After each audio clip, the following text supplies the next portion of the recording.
ஏய் போதும்டி, நீ நடிச்சது உன் நாடகம் எதுக்காக இந்த பிசினஸ் கிடைச்சிருச்சு, 60 வீட்டு கான்ட்ராக்ட் கிடைச்சிச்சுன்னு சொன்னது எல்லாம் தெரிஞ்சிருச்சு.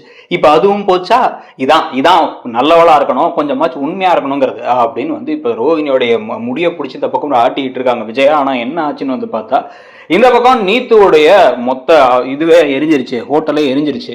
அதோட நீத்துவோட காலை வேற உடைச்சிட்டாங்க அப்படின்னு வந்து நீத்து புலம்பிக்கிட்டு இருக்க. புலம்பி வந்து அவங்க போலீஸ் கம்ப்ளைண்ட் பண்ண போறேன்னு சொல்ல, எதுக்குடா தேவையில்லாம பிரச்சனையை பெருசாக்குன அப்படின்னு வந்து இந்த பக்கம் ரவி முத்துவோட சட்டக்கலரை பிடிக்கிறாரு. ஐயோ நான் எதையுமே பண்ணலடா அப்படின்னு சொல்லிக்கிட்டு இருக்கும் பொழுதுதான் அவங்களுக்கு ஒரு விஷயம் ரைட்டா ஸ்ட்ரைக் ஆகுது. இதுக்கு பின்னாடி வேற யாரோ ஒருத்தங்க இருக்காங்கன்ட்டு. இந்த பாடுறா, நான் போய் மிரட்டினது உண்மைதான், அது உனக்காக மிரட்டினேன், உனக்கு ஒரு நல்லது நடக்கணும் அப்படிங்கிறதுக்காக நான் பண்ணேன். ஆனால் அதை தாண்டி எனக்கு எந்த ஒரு மனசில் எண்ணமும் கிடையாது. அதுவும் வந்து ஒரு பொண்ணை பேக்கு நான் கை நீட்டி கூட அடிக்க கூட மாட்டேன், இல்லை நான் அதை அப்படி அடிக்கிறத பற்றி யோசிக்கவும் மாட்டேன். அதே மாதிரி அது பொண்ணோ பையனோ யாராக இருந்தாலும் சரி, நான் வந்து இந்த அடியால் வச்சு அடிக்கிறதுங்கிற வேலையே எனக்கு கிடையாது. அப்போ இதை பண்ணது வேற யாரோ தான். இதில் எனக்கு ஒரு 2 ஆள் மேலே சந்தேகம் இருக்குது, அதை மட்டும் நான் எப்படிங்கிறத பார்த்து நான் யோசிச்சு சரி பண்ணுறேன் அப்படின்னு சொல்லிட்டு ஒரு கிளம்ப. இந்த பாடுறா, ஒன்னால தானே ஆச்சுன்னா இப்போ மொத்தமாக போச்சு, என்னையும் சேர்த்து தேவையில்லாமல் நம்ம 2 பேருமே கம்பி எண்ண வேண்டியது தான். அவள் கம்ப்ளைண்ட் கொடுத்து பெரிய பிரச்சனையாக போகுது. இதில் ஸ்ருதியை சமாதானப்படுத்துறது கொஞ்சம் நேரத்தில் அதுவே நடந்திருக்கும். அதுக்காக இந்த எக்ஸ்ட்ரீமுக்கு நீ போயிருந்திருக்க வேணாம் முத்து அப்படிங்க. ஐயோ நான் பண்ணடா அப்படின்னு சொல்லிட்டு கோவமாக கிளம்பி போகிறாங்க. நேராக கிளம்பி ஸ்ருதியோட வீட்டுக்கு போயிட்டு அங்கே வந்து ஸ்ருதியோட அப்பாவை பிடிச்சி, நீங்கள் தானே இதுக்கெல்லாம் காரணம் அப்படின்னு வந்து கேட்டால் என்ன விஷயம் என்ன ஏதுங்கிறாரு அவர் வந்து பாருங்க, நான் என்ன பண்ணேன் அப்படின்னா, நீத்துவோட அப்பா அப்ராட்ல இருக்காருல்ல, மும்பையில் இருக்காருல்ல, அந்த மும்பையில் இருக்கவருக்கு கால் பண்ணி அவரோட என் ஃப்ரெண்ட்ஸோட கான்டாக்ட் மூலமாக அவர்கிட்ட பேசி உங்கள் பொண்ணு பண்ணுறது சரியில்லைன்னு மட்டும் தான் நான் சொன்னேனே தவிர, நான் இந்த மாதிரி ரவுடித்தனம் பண்ணணுங்கிற அவசியம் இல்லை. நான் ஒன்றும் ரவுடி கிடையாது. நான் வந்து ஒரு நல்ல கவர்மெண்ட் எம்ப்ளாயி, அவ்வளோதான். எனக்கு உனக்கு எல்லாம் 1000 பிரச்சனை இருக்கலாம், ஆனால் நான் ரவுடித்தனம்லாம் பண்ணல அப்படின்ட்டாரு வாசுதேவன். என்னடா அவரும் இப்படி சொல்றாரு அப்படின்னா, இதுக்கப்புறம் இதுக்கு இருக்கக்கூடியது ஒரே ஒரு ஆள் தான் அப்படின்னு யோசிக்கும் பொழுது இவங்களுக்கு தெரிகிறது ரோகிணி தான் ஏதோ ஒரு பிளான் பண்ணி இந்த விஷயத்தை யார் மூலமோ பண்ணியிருக்காங்க அப்படின்னு இவங்க யோசிக்கும் பொழுதே இன்னொரு பக்கம் வந்து பார்த்தீங்க அப்படின்னா, இப்போ ரோகிணி இங்கே ஷோரூமுக்கு வந்துட்டு, அப்புறம் மனோஜ் 60 இதுக்கு வீட்டுக்கு எல்லா அப்ளையன்ஸும் ரெடி ஆகிடுச்சா, நம்ம போய் கொடுத்து வந்துடலாமா, நம்ம சேர்ந்து போகலாமா, நம்ம 2 பேரும் காரில் போகலாம், பின்னாடி அந்த அப்ளையன்சஸ்லாம் வந்து எடுத்துகிட்டு லாரி வரும்ல, அந்த லாரியில் உங்கள் ஃப்ரெண்டு சந்தோஷம் ஜீவாவும் வரட்டும் அப்படின்னு வந்து பேச. அதெல்லாம் ஒன்றும் வேணாம், சந்தோஷம் ஜீவாவும் நம்ம கூடயே வரட்டும், தனியாலாம் உனக்கு இது பண்ண முடியாது அப்படின்னு வந்து சொல்லிட்டு வந்து வேகமாக வந்து என்ன பண்ணுறாரு, மனோஜ் முன்னாடி காரை டிரைவ் பண்ணுறதுக்கு உட்காருறாரு. உட்காந்தோடனே டக்குன்னு ரோஹிணி உள்ளார வந்து உட்காந்துட்டு, முன்னாடி உட்கார, நீ எதுக்கு முன்னாடி உட்கார, நீ பின்னாடி போய் உட்கார அப்படின்னு. நான் இங்கே தான் மனோஜ் உட்காருவேன், பார்ட்னர் இங்கே தான் உட்காரணும், நான் சொன்னாதான் இப்போ அங்கே போயிட்டு அந்த அப்ளையன்சஸ்லாம் எடுத்துப்பாங்க, நமக்கு இருக்கக்கூடிய பிரச்சனையை தீர்த்துட்டோம் நம்மன்னு சொல்லி தான் அந்த பிஸ்னஸே பண்ணிக்கிட்டு இருக்கோம். யோசிச்சுக்கோ மனோஜ், உனக்கு இந்த 60 வீட்டு காசு வந்தாதான் கடன் அடைக்க முடியும், இல்லைனா என்ன ஆகும்னு யோசிச்சுக்கோ. வீடும் போச்சு எல்லாம் போச்சு அப்படின்னு வந்து சொல்ல. வீடும் போச்சா அப்படின்னு ஒரு முழிக்க, எனக்கு எல்லாமே தெரியும், நீ அந்த வீட்டு பத்திரத்தை யாருக்கும் தெரியாம மாமாவோட கையெழுத்தை போட்டு எடுத்து வந்துட்டியாமே, அதையும் கொண்டு போய் வந்து அந்த ஃபினான்ஷியருக்கு வேற கொடுத்துட்டியாமே, இதெல்லாம் எனக்கு தெரிஞ்சதுதான் அப்படின்னா உனக்கு எப்படி தெரியும் அப்படி அப்படின்னு மனோஜ். அதுதான் லவ். நம்ம லவ் பண்ற பையன் நம்ம ஹஸ்பண்டு, அவன் என்ன பண்றான் அப்படிங்கிறது நமக்கு தெரியணும்ல, அதனால தான் எல்லாம் எனக்கு தெரியும் அப்படின்னு வந்து பேசிக்கிட்டு இருக்கும் போதே குழப்பம் வந்துருச்சு.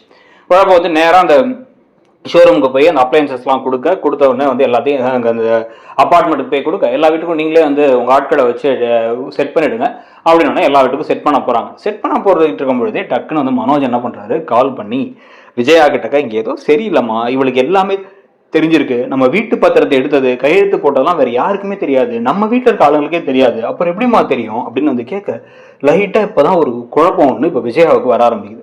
இதே சமயத்துல டக்குன்னு முத்து என்ன பண்றாரு, மனோஜ் கால் பண்ணிட்டே இருக்காரு. என்னடா நான் இங்க ஒரு வேலையா வந்திருக்கேன், எதுக்கு நான் கால் பண்ணிட்டே இருக்காரு அப்படின்னா, அந்த பார்லர் அம்மா கூட இருக்கா அப்படின்னு கேட்கிறாரு.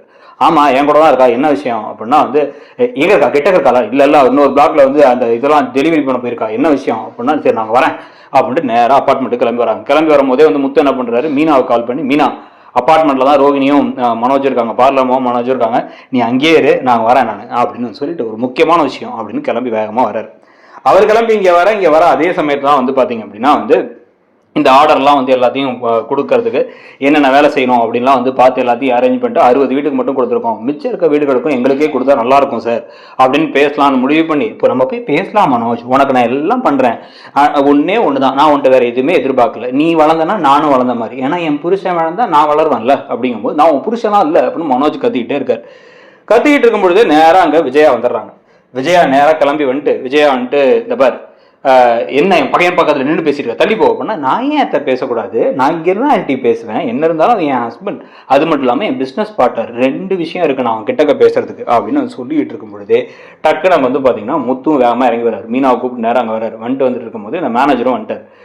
சூப்பர் ரோகிணி, சொன்ன டைம் கரெக்டாக கொடுத்துட்டீங்க, எல்லாம் ப்ராடக்ட்லாம் செக் பண்ண நல்லா இருக்கு, எல்லாமே கரெக்டாக இருக்கு. இதே மாதிரி நீங்கள் வந்து சப்போர்ட்டும் பண்ணணும். நம்ம வந்து இப்போ ஏதாவது பிரச்சனையாச்சு அப்ளையன்சஸ் ரிப்பேர் பண்ணால் நீங்கள் தான் வாரண்டி பீரியடில் சப்போர்ட் பண்ணணும். நான் அதெல்லாம் பண்ணிடலாம் சார், இந்த மிச்ச வீடுகளுக்கும் அதை நான் யோசிக்கிறேன் ரோகிணி, அதை யோசிக்கிறேன் அப்படின்னு சொல்லிட்டு இருக்கும் போதே டக்குன்னு வேகமாக முத்து வந்துட்டு ஏய் அப்படி நீ எல்லாம் பெரிய ரவுடி நினைப்பான் மனசில், பார்லர் அம்மா தானே நீ, ரவுடி அம்மா இல்லைல்ல அப்படின்னு வந்து உள்ளார வர வந்த உடனே வந்து என்ன முத்து என்ன பேசுறீங்க அப்படின்னா வந்து என்னது இதை பாரு அப்படின்னு ஒரு வீடியோவை காமிச்சா, வீடியோவில் வந்து பார்த்தா இவங்க தான் ஒரு 4-5 பேர்கிட்ட இதையும் கொடுத்து ஒரு 2 பெட்ரோல் கேனை வேறு எடுத்து கொடுத்து ப்ளஸ் காசையும் கொடுக்குறாங்க. அது சிசிடிவி ஃபுட்டேஜில் இருக்குது. அவனுங்க வேகமாக பார்த்தா இன்னொரு ஃபுட்டேஜில் போய் அந்த ரெஸ்டாரண்ட்டே கொளுத்திட்டு இருக்கானுங்க. கொளுத்திட்டு இருக்கிறத பார்த்தோன்னே அப்படியே வந்து ஷாக் ஆகி இந்த பக்கம் வந்து இப்படி ரோகிணி பார்க்க, நீத்துவோட ரெஸ்டாரண்ட்டை கொளுத்துறதுக்கு ஆள் அனுப்புனது நீ. அது மட்டும் இல்லாமல் என்ன பண்ணியிருக்க அப்படின்னா வந்து நீத்துவோட கடை இதுலேயே போயிட்டு எல்லாத்தையும் அடிக்கிறதுக்கு ஆளு ஏற்பாடு பண்ணியிருக்க. இதில் எங்கேருந்து பணம் உனக்கு வந்திருக்கணும்?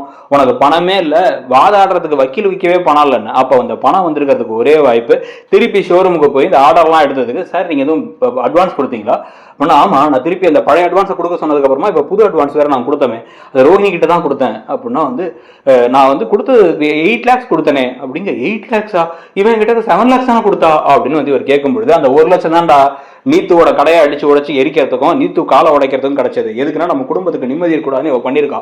அப்படிங்கும் பொழுதே வந்து டக்குன்னு வந்து என்ன ரோஹினி என்னது நீங்க பெரிய ரவுடியா இருப்பீங்க போல, நான் ஏதோ உங்களை அப்பாவே இன்னசென்ட் நினைச்சேன் அப்படிங்கும் போது டக்குன்னு இந்த பக்கம் வந்து முடிய பிடிச்சிடுறாங்க விஜயா. முடிச்சுட்டு இவ இன்னசென்டா, இவ உங்கள்கிட்ட என்ன சொன்னான்னு தெரியாது, இவனா வந்து இவ செஞ்ச காரியம் என்ன தெரியுமா, இவ பேர் ரோஹினியே கிடையாது, கல்யாணி. ஏற்கனவே கல்யாணம் ஆகி குழந்தை இருக்குங்கிறத மறைச்சு என் பிள்ளையோட சேர்ந்து வாழ்ந்திருக்கா, அதனால வீட்டை விட்டு அனுப்பணும்.